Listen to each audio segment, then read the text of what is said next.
आज हम लोग पढ़ेंगे आरएनए। आरएनए जो होता है एक प्रकार का न्यूक्लिक एसिड होता है। न्यूक्लिक एसिड हम लोग पढ़ चुके हैं, डीएनए पढ़ चुके हैं, और उसी तरह आरएनए भी न्यूक्लिक एसिड होता है। आरएनए जो होता है ये एक प्रकार का न्यूक्लिक एसिड होता है और ये केंद्रका में कोशिका द्रव्य में पाया जाता है। जो आरएनए होता है, आरएनए का निर्माण जैसे हम लोग पढ़े थे डीएनए, उसी प्रकार से आरएनए का निर्माण भी अनेक न्यूक्लियोटाइड से होता है जिन्हें राइबोटाइड कहते हैं। और अनेकों राइबोटाइड आपस में जुड़ करके पॉलीराइबोटाइड या आरएनए का निर्माण करते हैं। जैसे हम लोगों ने पढ़ा था डीएनए में डीऑक्सीराइबो शर्करा और क्षार, ये बेस हम लोग पढ़े थे, दो होते हैं, प्यूरीन बेस होता है और पिरिमिडीन बेस होता है। जो प्यूरीन बेस होता है उसमें एडेनिन ग्वानिन होता है और जो प्यूरीन बेस में एडेनिन ग्वानिन होता है और पिरिमिडीन में थायमीन और साइटोसिन होता है। तो इसी प्रकार से आरएनए में भी जो शर्करा होती है कौन सी होती है? राइबोस शर्करा होती है। डीएनए में डीऑक्सीराइबोस शर्करा होती है, आरएनए में राइबोस शर्करा होती है, और राइबोस शर्करा और क्षार मिलके राइबोसाइड बनाते हैं और राइबोसाइड फास्फोरिक अम्ल मिलके राइबोटाइड बनाते हैं। ये सीक्वेंस होता है और राइबोटाइड, अनेकों राइबोटाइड आपस में जुड़ करके पॉलीराइबोटाइड बनाते हैं। पॉलीराइबोटाइड को ही हम लोग आरएनए कहते हैं। जैसे पॉलीन्यूक्लियोटाइड को डीएनए, इसी तरह से पॉलीराइबोटाइड को आरएनए कहते हैं। तो जो आरएनए होता है, आरएनए का निर्माण भी अनेकों राइबोटाइड से जुड़ करके बनता है। तो इसमें सबसे महत्वपूर्ण चीज क्या होती है आरएनए में कि इसमें राइबोस शर्करा पाई जाती है। राइबोस शर्करा होती है और ये राइबोस शर्करा जो होती है, राइबोस शर्करा क्षार से मिलकर के राइबोसाइड बनाती है और राइबोसाइड फास्फोरिक अम्ल जुड़ के राइबोटाइड बनाती है और अनेकों राइबोटाइड आपस में जुड़ करके पॉलीराइबोटाइड बनाते हैं। इसमें एक महत्वपूर्ण चीज जो होती है, जो प्यूरीन होता है और पिरिमिडीन में क्या होता है? थायमीन के स्थान पर इसमें यूरेसिल पाया जाता है। ये महत्वपूर्ण चीज होती है कि थायमीन के स्थान पर यूरेसिल होता है और इसी प्रकार से जब आरएनए का निर्माण होता है तो उसमें पिरिमिडीन के स्थान पर, पिरिमिडीन में थायमीन के स्थान पर यूरेसिल होता है। जो आरएनए होता है, आरएनए सिंगल स्टैंडर्ड आरएनए होता है, एक सूत्री आरएनए होता है। और जैसे हम लोग पढ़े थे कि डीएनए होता है, डीएनए में दो जो न्यूक्लियोटाइड जो चेन होती है आपस में हाइड्रोजन बॉन्ड द्वारा जुड़ी होती हैं और ये हमेशा द्विसूत्री होता है, डबल स्टैंडर्ड होता है, जिसको हम लोग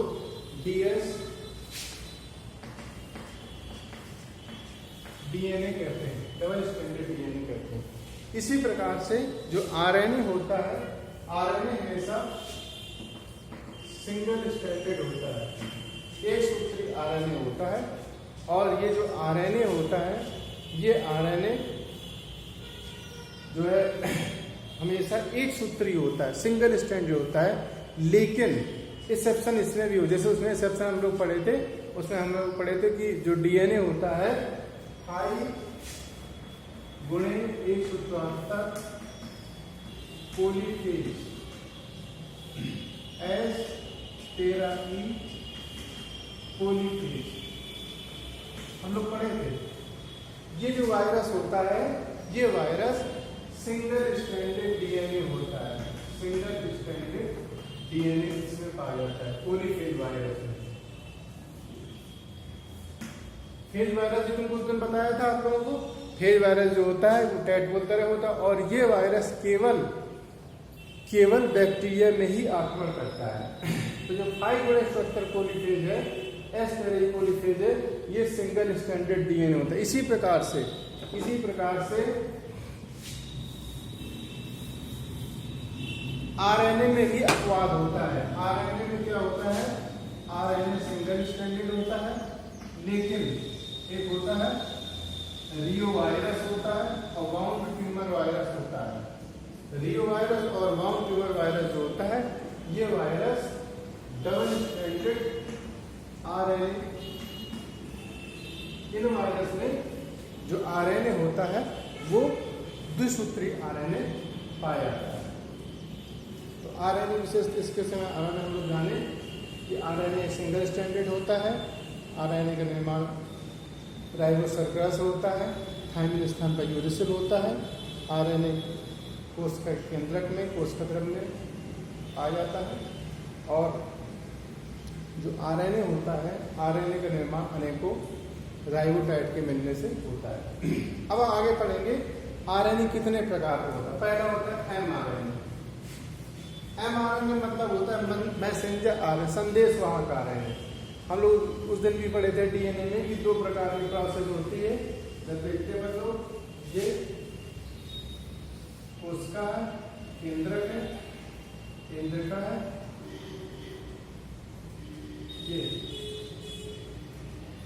ये डीएनए है। हम लोग जानते हैं डीएनए एक प्रकार का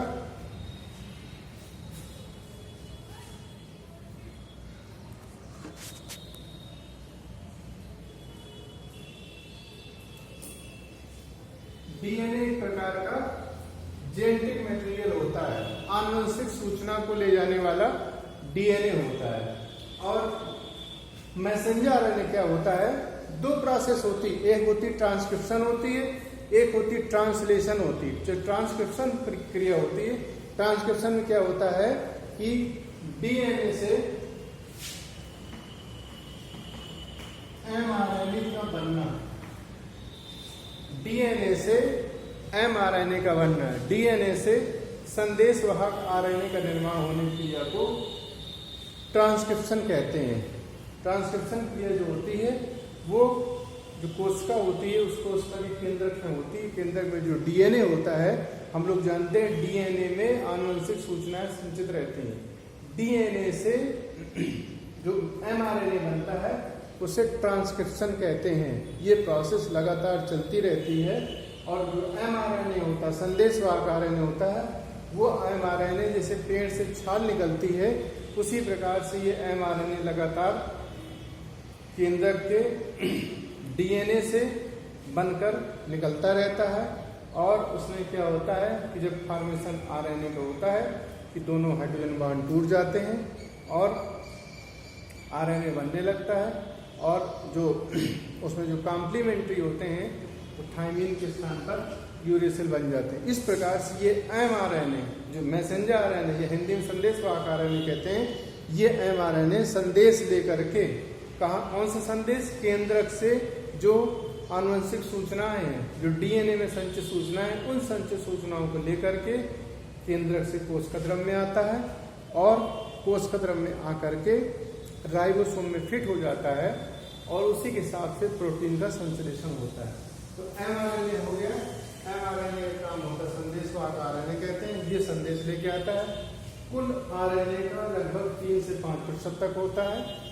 मैसेंजर आरएनए डीएनए से छिलके की तरह निकलता रहता है और संदेश लेके आता रहता है।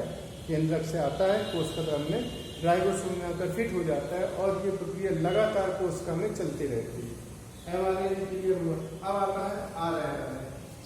आरएनए जो होता है, आरएनए लगभग 80% आरएनए का कुल आरएनए 80% आरएनए होता है। केंद्रिका में जो केंद्रिका होती है, हम लोग पढ़े थे केंद्रक में केंद्रिका होती है ये न्यूक्लियस है। केंद्रक और केंद्रिका का काफी अंतर होता है। केंद्रक होता है, केंद्रक मुख्य भाग होता है कोशिका का, और केंद्रिका होती है। केंद्रिका का मुख्य काम होता है आरएनए का निर्माण करना, आरएनए निर्माण करना, और केंद्रिका समान रूप से एक होती है। लेकिन कुछ पौधों में जैसे प्याज है, प्याज के पौधों की कोशिकाओं के केंद्र में एक्सेप्शनली लगभग 4 केंद्रिकाएं पाई जाती है। खोज इसकी सर्वप्रथम की थी फोंटाना ने। ठीक है, तो जो केंद्रिका होती है, केंद्रिका से आरएनए निर्माण होता है और ये आरएनए कोशिकाद्रव्य में आता है और ये राइबोसोम के निर्माण में सहायता करता है और ये इसका निर्माण केंद्रिका में डीएनए से होता है। अब आता है टीआरएनए। जो टीआरएनए होता है, टीआरएनए सबसे महत्वपूर्ण आरएनए होता है। इसका नाम होता है ट्रांसफर आरएनए या जो है ले जाने वाला आरएनए, और ये जो ट्रांसफर आरएनए होता है या स्थानांतरण आरएनए कहते हैं, ये इस तरह से होता है।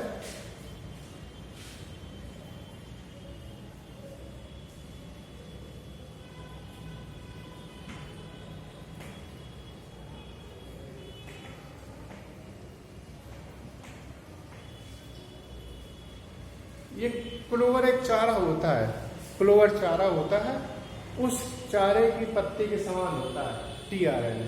क्लोवर 3 पत्तीय चारा होता है और 3 पत्तीय चारा के हिसाब से होता है। ये एंटीकोडन यहाँ पर फिट हो जाते हैं। और जो टीआरएनए होता है, ये टीआरएनए बहुत छोटा होता है, इसलिए इसको सलूबल आरएनए भी कहते हैं, घुलनशील आरएनए भी कहते हैं। बहुत छोटे होते हैं। कुल कोशिका में कोशिका के जो कुल आरएनए होता है उसका लगभग 10 से 20% टीआरएनए होता है। और टीआरएनए क्या करता है समझते हैं, जैसे मैसेंजर आरएनए ये मैसेज लेके आता है, एमआरएनए जैसे ही मैसेज लेके आता है, ये राइबोसोम में आके फिट हो जाता है, ये राइबोसोम में आके फिट हो जाता है। और उसके पश्चात जो टीआरएनए होता है, टीआरएनए उसके संदेशों को पढ़ लेता है। और टेक्निकल चीज है, टीआरएनए उसके संदेशों को पढ़ लेता है कि कौन से संदेश लेके आया है। ये हम लोग जानते हैं कि प्रोटीन का निर्माण 20 अमीनो अम्लों से होता है, तो हर अमीनो अम्ल का टीआरएनए होता है। तो लगभग 20 अमीनो अम्ल होते हैं, तो 20 अमीनो अम्ल के 20 टीआरएनए होते हैं कोशिका द्रव्य में। और जो टीआरएनए होता है, ये टीआरएनए कोशिका द्रव्य में पाए जाते हैं। और जैसे ही संदेश लेके आता है, तो जो अमीनो एसिड आर्म है, अमीनो एसिड भुजा है, वो टीआरएनए उसके संदेश को पढ़ लेता है। और वही अमीनो एसिड के जो कोडोन होते हैं, 64 कोडोन होते हैं। कोडोन का निर्माण अमीनो एसिड से, हर अमीनो एसिड के अलग अलग कोडोन होते हैं। शुरुआती कोडोन होते हैं, एयूजी होता है, समापन कोडोन यूए होता है। तो जो कोडोन होते हैं, कोडोन आप लोग क्लास में सिलेबस नहीं है, जो कोडोन होते हैं वो कोडोन जो है एंटीकोडोन पार्ट होता है, ये एंटीकोडोन पार्ट होता है। ये उसके खांचे तरह फिट हो जाता है और फिट होकर के उन अमीनो अम्ल को कोडोन को जोड़ करके यहाँ आकर के फिट करता जाता है। ये प्रक्रिया लगातार चलती रहती है। इस प्रक्रिया को कहते हैं ट्रांसलेशन या प्रोटीन संश्लेषण। जो प्रोटीन संश्लेषण प्रोसेस होती है वो टीआरएनए के द्वारा होती है। जो टीआरएनए होता है, टीआरएनए संदेश लेके आता है कोशिका द्रव्य में, जो मैसेंजर संदेश लेके आता है, उस संदेश को ये टीआरएनए रीड कर लेता है, पढ़ लेता है। और उसी के हिसाब से प्रोटीन संश्लेषण के लिए जो अमीनो अम्ल होते हैं, उन अमीनो कोडोनों को, अमीनो अम्ल के कोडोन को अपने एंटीकोडोन भुजा होती है जो नीचे बनी है, उसमें फिट कर लेता है। और फिट करके राइबोसोम में आके उसमें फिट करता जाता है, जोड़ता जाता है और उसके बाद पुनः चला जाता है। ये प्रक्रिया लगातार कोशिका में चलती रहती है। हमारी कोशिका में हजारों लाखों प्रकार की प्रोटीन का निर्माण होता है। और ये प्रोटीन लगातार किसके द्वारा बनती, टीआरएनए द्वारा लगातार बनती रहती है। अब आता है इसका कार्य। पहला है संदेशवाहक जो आरएनए होता है। संदेशवाहक आरएनए क्या करता है, मैसेंजर आरएनए क्या करता है, ये संदेश लेके आता है, उसी संदेश के हिसाब से प्रोटीन संश्लेषण होता है। जेनेटिक मटेरियल के रूप में होता है। हम लोग जानते हैं कि DNA is a genetic material. DNA एक प्रकार का आनुवंशिक सूचना वाहक है, लेकिन एक्सेप्शनली कुछ वायरस में जो आरएनए होता है वो जेनेटिक मटेरियल की तरह कार्य करता है। इसी प्रकार से सूचना ले जाने का कार्य करता है। जो मैसेंजर आरएनए होता है वो सूचना ले जाने का कार्य करता है। और इसी प्रकार से जो सूचना होती है वो सूचना मैसेंजर आरएनए डीएनए से लेके आता है, कोशिका द्रव्य में आता है और कोशिका द्रव्य में जो है वहाँ पर आकर के फिट करता जाता है। उसमें टीआरएनए इस प्रकार से प्रोटीन संश्लेषण होता जाता है। इसी प्रकार से जो आरआरएनए होता है, आरआरएनए का काम क्या होता है, ये राइबोसोम निर्माण में सहायता करता है। आरआरएनए का निर्माण काम होता है केंद्रिका में जो डीएनए से आरआरएनए निर्माण होता है। और ये राइबोसोम जो होता है, राइबोसोम मुख्य काम होता है प्रोटीन संश्लेषण करना, उसका निर्माण में सहायता करता है।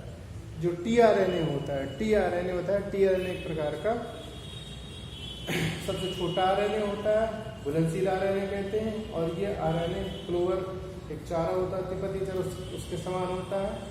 और इसमें जो है 3 भुजाएं होती हैं। और जो एंटीकोडोन पार्ट होता है, उस एंटीकोडोन पार्ट का जो है भाग जो होता है उससे कोडोन जुड़ जाते हैं। और जो टीआरएनए होता है ये लगातार कोशिकाद्रव में जो संदेश लेके आता है मैसेंजर आरएनए, उन संदेश को पढ़ लेता है। उन संदेश के साथ से जो अमीनो अमीनो हो जाए तो अमीनो से जुड़ जाता है, उसके जो कोडोन होते हैं उन कोडोन को ये एंटीकोडोन भाग में जोड़ लेता है और जोड़ करके ये लगातार प्रोटीन संश्लेषण के लिए उन कोडोनों को राइबोसोम में ले आता है, जहाँ पर मैसेंजर आरएनए स्थिर है, व्यवस्थित है।